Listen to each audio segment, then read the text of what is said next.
manchettes aujourd'hui, un vote divisé sur la fiscalité agricole à Saint-Ignace-de-Loyola et les maires de la région appuient la persévérance scolaire.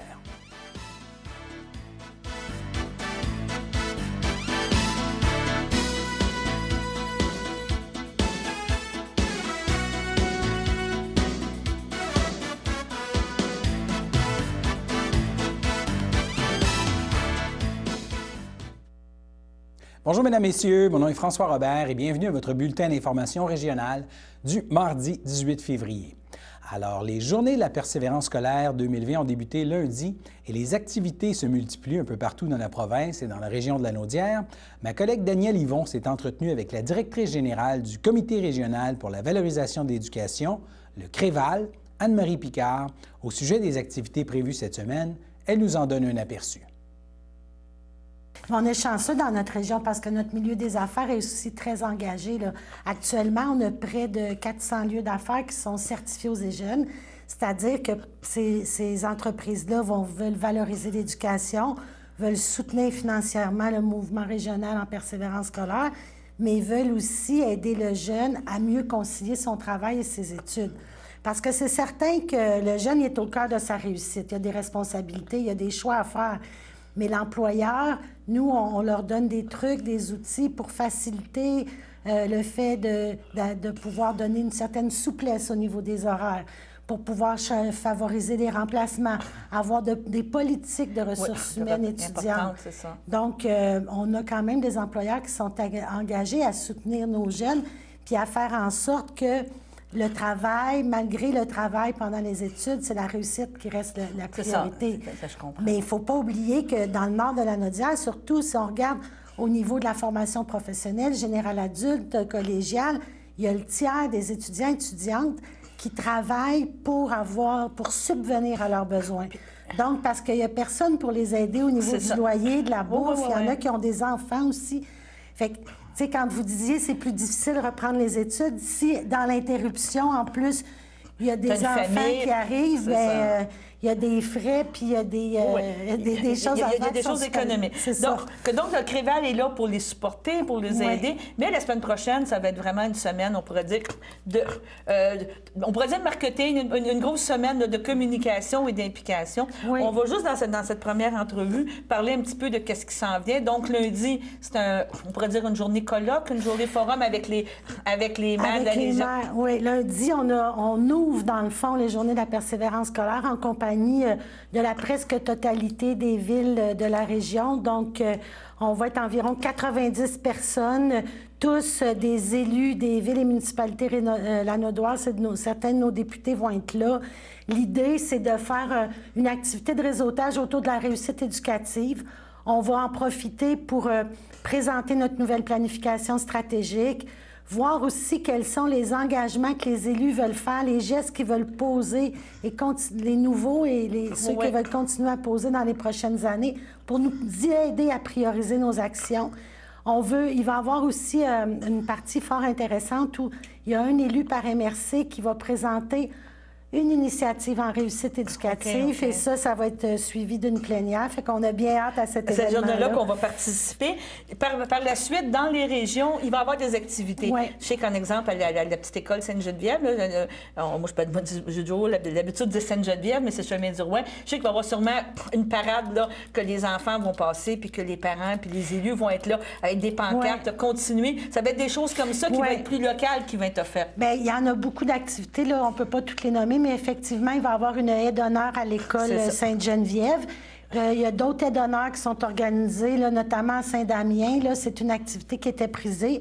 Il y a aussi la maire de Lanoret qui va aller à la rencontre des élèves de l'école primaire. Parfait. Ça fait plusieurs années qu'il fait ça. Il y a même des années où il a fait la lecture aux jeunes. Donc, il y a beaucoup d'aides d'honneur, comme je vous ai dit. Il y a 2 galas de la persévérance scolaire qui ont lieu dans la MRC l'Assomption, la MRC des Moulins, où on nomme un ambassadeur de la persévérance scolaire par école du territoire, puis aussi on reconnaît l'engagement des parents envers leurs jeunes. Il y a aussi, si vous me permettez, toutes les bibliothèques de la région dans lesquelles se retrouvent des rubans de la persévérance scolaire. Comme je porte, par exemple. Comme vous portez très bien. Il y a des crayons, des... Oui, il va y avoir aussi des cartes d'encouragement puis des feuillets d'information pour les parents.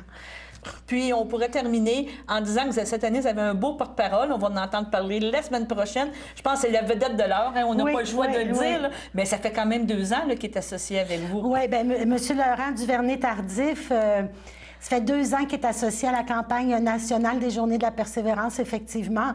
Mais ça fait plus longtemps que ça qu'il est engagé auprès des jeunes avec sa fondation.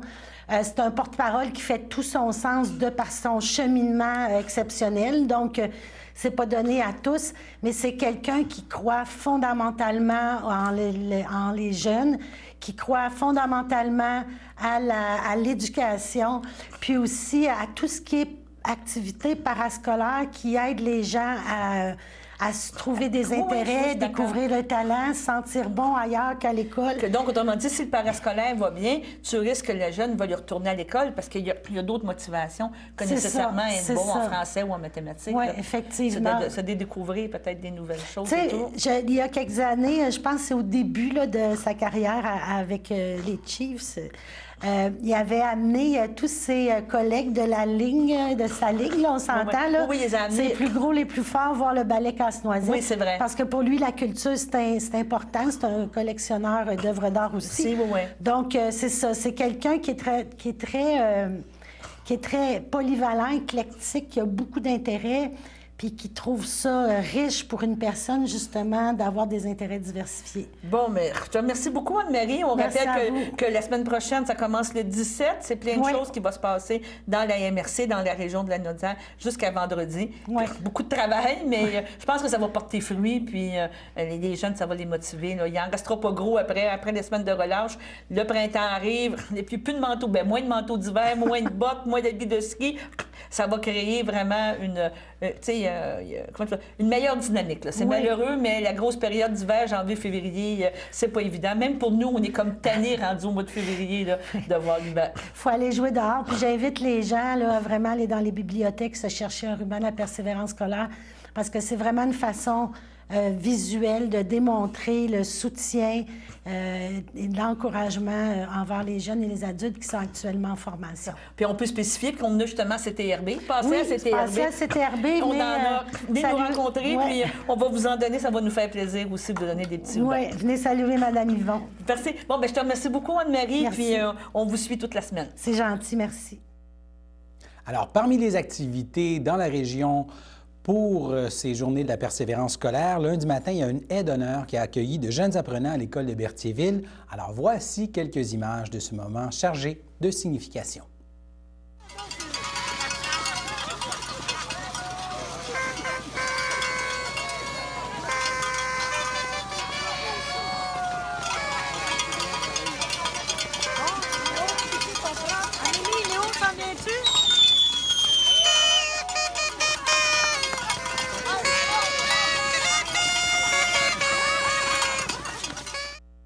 Fait à souligner aussi, les élus de la région se sont massivement prononcés en faveur de la persévérance scolaire. D'ailleurs, on vous en avait déjà glissé quelques mots. On peut voir une photo qui a été prise aussi lundi lors du lancement des journées avec plusieurs élus de la région. Et voici maintenant un extrait de l'allocution du préfet de la MRC de Dautrey et maire de Saint-Didas, Yves Germain, lors de ce lancement. Les élus du conseil de la MRC appuyons fièrement les journées de la persévérance scolaire. Dans nos décisions, nous accordons une grande importance à la valorisation de l'éducation. Nous nous y engageons par différents moyens. Depuis maintenant quelques années, notre MRC mise sur un comité éducation qui s'assure de tisser des liens entre les acteurs et partenaires du milieu. Il nous permet surtout d'être au fait de la réalité vécue de nos jeunes. Le comité est formé du représentant du Carrefour Jeunesse-Emploi, de Dautrey en forme, du Centre intégré de santé et de services sociaux de la Naudière, du Centre multiservice des Samars, du groupe Déclic, du Creval et de l'Agence de développement local de la MRC de Dautrey. Je profite de ce temps de parole pour exprimer ma gratitude à tous ces gens qui s'investissent sur notre territoire. En 2018, les membres du comité ont tenu une rencontre sur le thème de la réussite éducative. Les participants y ont clairement exprimé un besoin de concertation face à cet enjeu. Depuis, des tables de concertation ont été créées dans les 3 pôles de la MRC. Ces dernières sont composées de représentants du milieu scolaire, municipal, communautaire, ainsi que de la MRC. En participant activement au comité d'éducation, la MRC est à même de bien comprendre les enjeux de son milieu et d'appuyer à la hauteur de son champ d'expertise les organisations de son territoire. Le principal mandat étant de cibler les enjeux en persévérance scolaire et de mettre en place des initiatives leur répondant. Pour appuyer ces dites initiatives, la MRC a mis en place un programme de subvention en persévérance scolaire.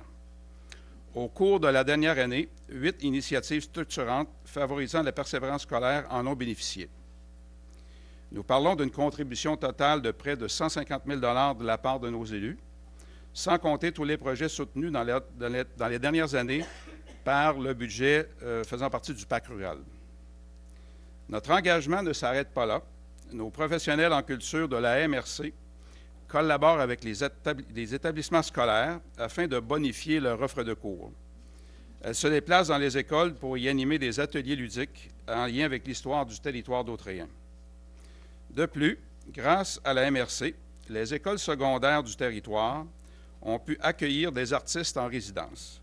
Ces expériences, témoignages à l'appui, se sont avérées très enrichissantes et inspirantes tant pour les étudiants que pour les artistes. J'espère donc avoir réussi à vous démontrer qu'en tant qu'élus, nous pouvons faire une réelle différence. En misant sur les forces de la communauté et en soutenant les initiatives des ressources en place, nous créons un réseau d'aide autour des familles et des jeunes. Par nos actions, nous avons le pouvoir d'influencer positivement le cheminement de nos jeunes. Je termine en félicitant les mairesses et les maires de la MRC qui ont renouvelé leur titre de municipalité engagée pour la réussite éducative. Cette année encore, nous joignons nos voix à celles du Creval et nous déployons nos forces respectives afin de mobiliser la communauté lanaudoise autour de la persévérance scolaire. Un fameux proverbe africain dit qu'il faut tout un village pour élever un enfant, on l'entend souvent. Alors, je vous dis, messieurs, mesdames, ensemble, comme élus, posons des gestes concrets et soyons un plus dans la réussite de nos jeunes. Merci et bonne journée. Alors, c'était le préfet de la MRC de Dautrey et maire de Saint-Didas, Yves Germain. Et demain, nous vous présenterons un extrait du passage du maire de Lanoraie, Gérard Jean, à l'école primaire de sa municipalité pour rencontrer les jeunes et discuter de persévérance scolaire. Mais pour l'instant, passons à notre première pause. Oui, je l'avoue. Avant, j'étais un recyclo-sceptique. Je croyais juste au vidange. Je pratiquais même le gaspillage. Je croyais pas du tout au bienfait du recyclage, mais maintenant, j'ai compris qu'on peut donner une deuxième vie à nos vidanges. Oui, une deuxième vie. Donc, si vous aimez vraiment vos déchets, faites comme moi. Donnez-leur une deuxième vie. Hein? Voyons, patin, que c'est ça, là?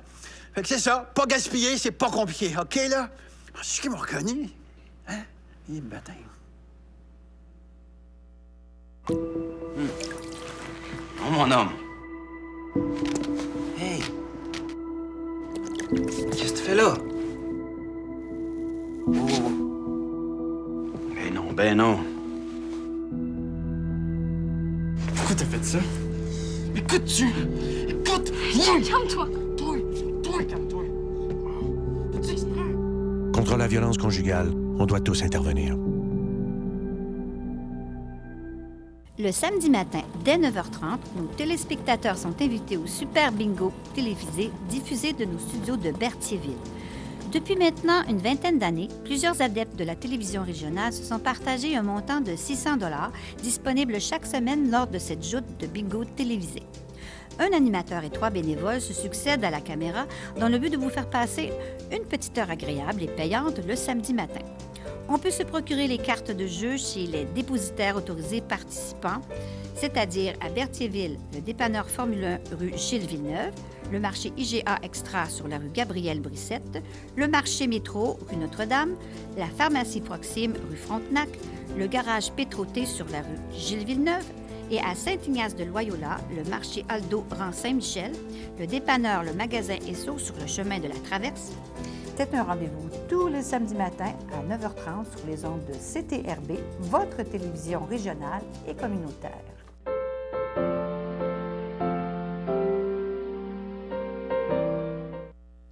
Alors, au chapitre des anniversaires pour ce mardi 18 février, la FADOC de l'Île-du-Pas souhaite un joyeux anniversaire à Alain Sylvestre et Lorraine Lupien, alors que l'Association des personnes handicapées du secteur Berthier souhaite un joyeux anniversaire à Joey Désiel. Alors, c'était les anniversaires du jour. Maintenant, le Conseil municipal de Saint-Ignace de Loyola a adopté à sa séance mensuelle de février une motion d'appui à la Fédération québécoise des municipalités, la FQM, qui interpelle le gouvernement du Québec en lien avec le projet de loi 48 sur la réforme de la fiscalité agricole. La motion a été adoptée par un vote majoritaire, alors que le conseiller Gilles Courchaine du district 5 et le conseiller Louis-Charles Guertin du district 6 ont voté contre la motion. On écoute d'abord le maire de Saint-Ignace de Loyola, M. Barthes, qui explique la position majoritaire au Conseil dans le dossier. Comme j'ai dit, la FQM n'est pas en désaccord à ce que les tests soient plafonnés sur la RFU, sur l'évaluation.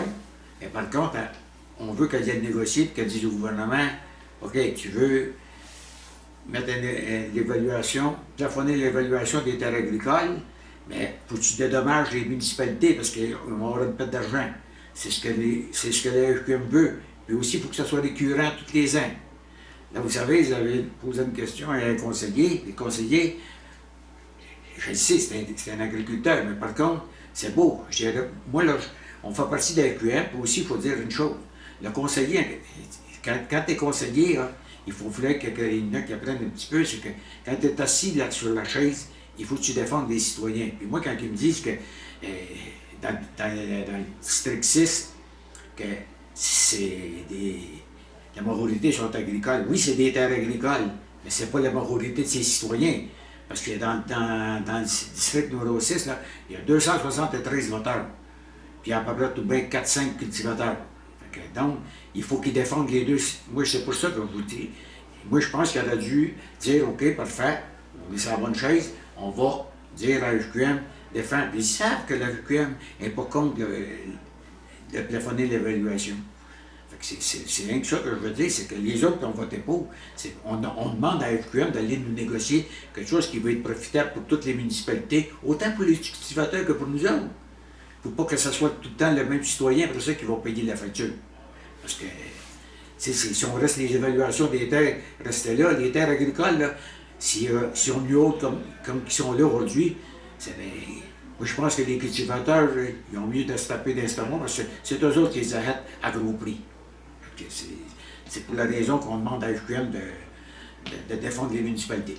Et de négocier une compensation récurrente avec le gouvernement. Récurrente tous les ans pour que si jamais ça vient puis on n'a plus besoin parce que tout s'égalise au bout de la ligne, puis les municipalités ont leur montant d'argent que c'est leur plan, bien, tant mieux.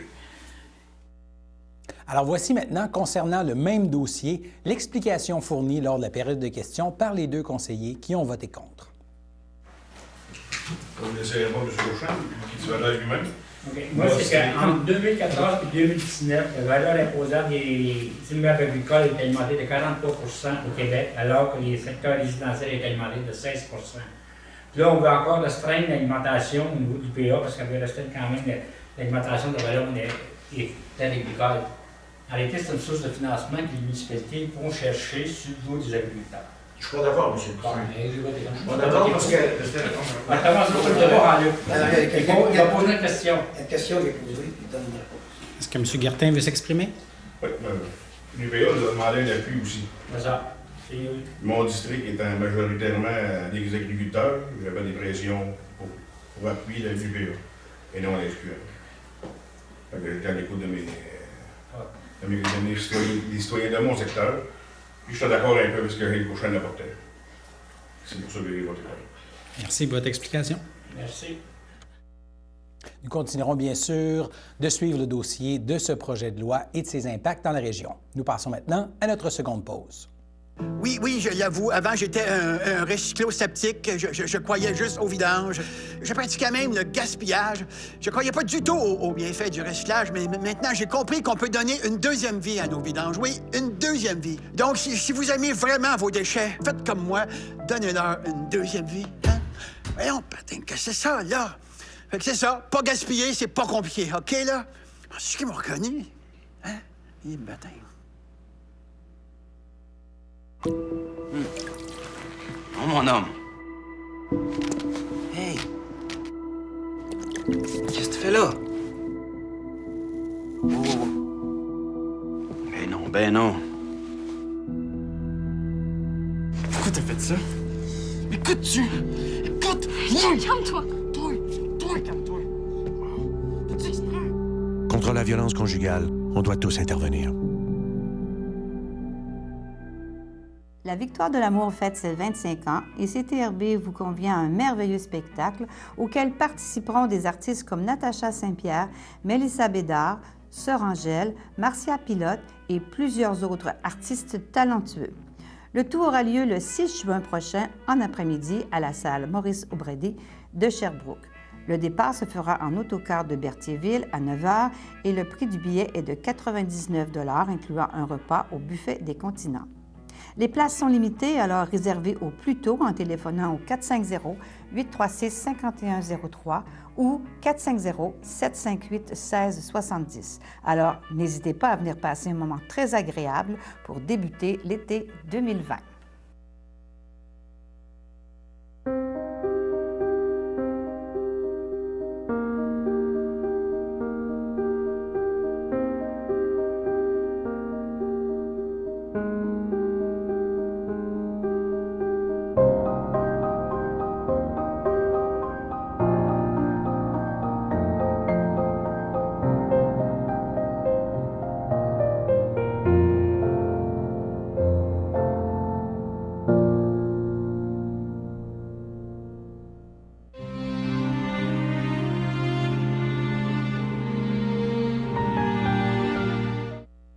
Au CHC Le Château de Berthier le 2 février, à l'âge de 82 ans, est décédée Mme Marie-Paul Robillard, fille de feu Paul Robillard et de feu Hélène Robillard, demeurant à Saint-Cuthbert.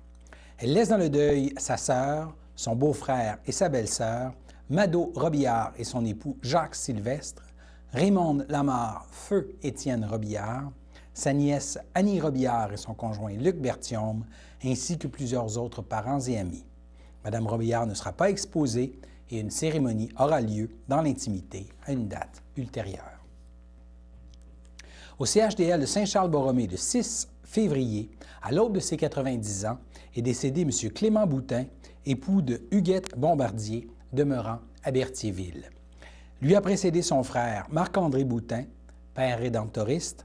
Il laisse dans le deuil, outre son épouse, ses enfants, Ginette et son conjoint Raymond Baudouin, Richard et sa conjointe Francine Groux, Marie-France et son conjoint Michel Gaboury, Alain et sa conjointe Martine Lemay, Patrick et sa conjointe Sylvie Saint-Martin, de même que ses petits-enfants Sébastien et Marie-Ève Rousseau, Yannick et Pascal Boutin, Dave et Yann Gaboury, Chloé et Kim Boutin, Jérémy et Aubrina Boutin, ainsi que ses arrière-petits-enfants, ses sœurs, frères, beaux-frères et belles-sœurs, Cécile Goulet, feu Marcel Boutin, Florence Boutin, feu Édouard Turgeon, Solange Boutin et son conjoint Raymond Gosselin, Yolande Godbout, feu Michel Boutin, Suzanne Boutin et son conjoint Roger Turgeon, Nicole Boutin, feu Gilles Blais, Reynald Boutin,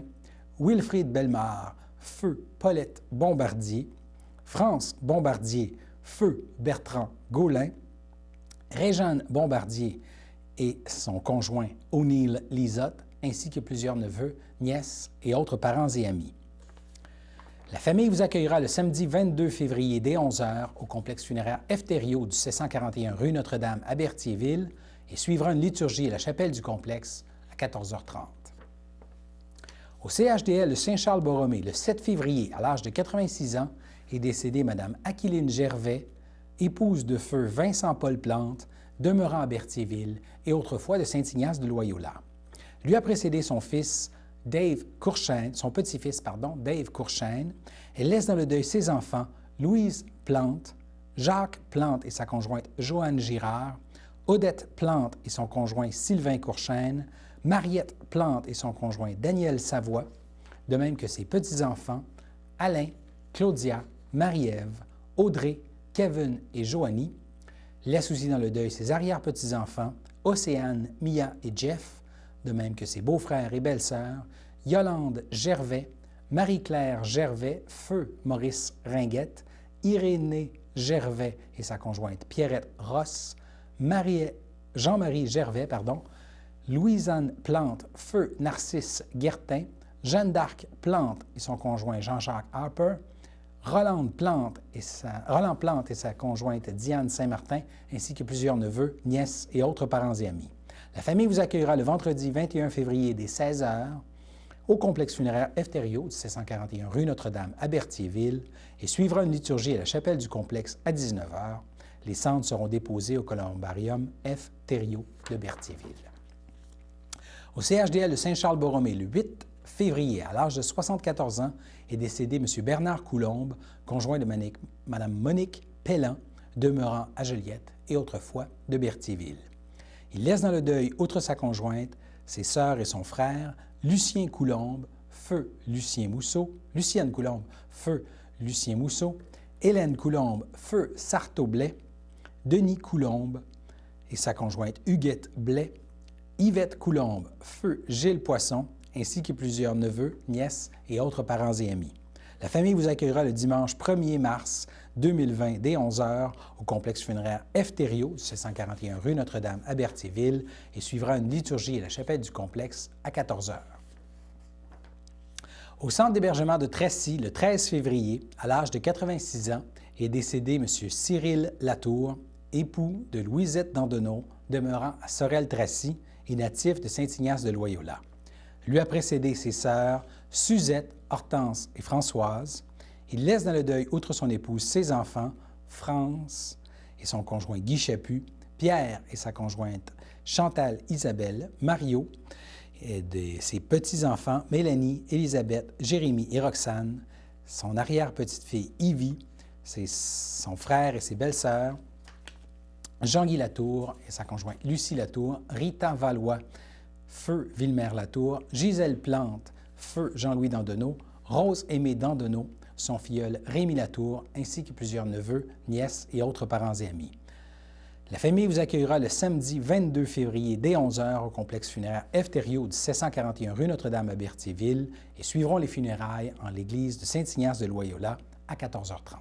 Nous passons maintenant à la météo.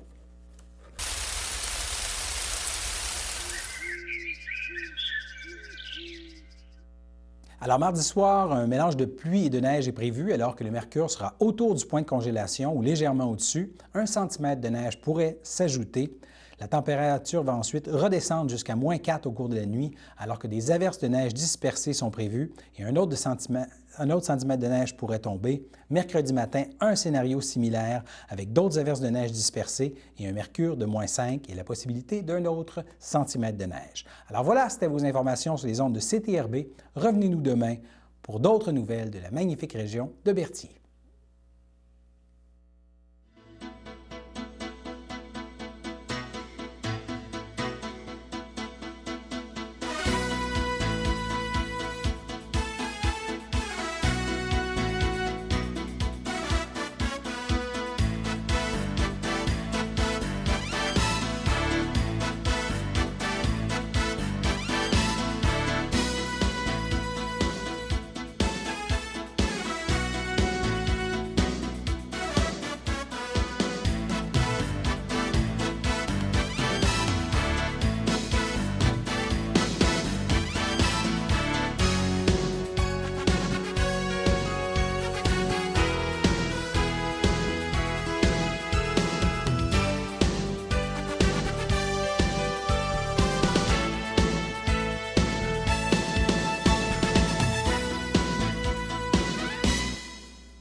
Sachez que vous pouvez nous faire part de vos commentaires, soit pour une annonce gratuite sur notre babillard ou toute autre suggestion en nous rejoignant par téléphone au 450-836-5103, 450-836-5103, ou bien par courriel tvcberthierville@hotmail.com, sur Facebook en écrivant Facebook CTRB.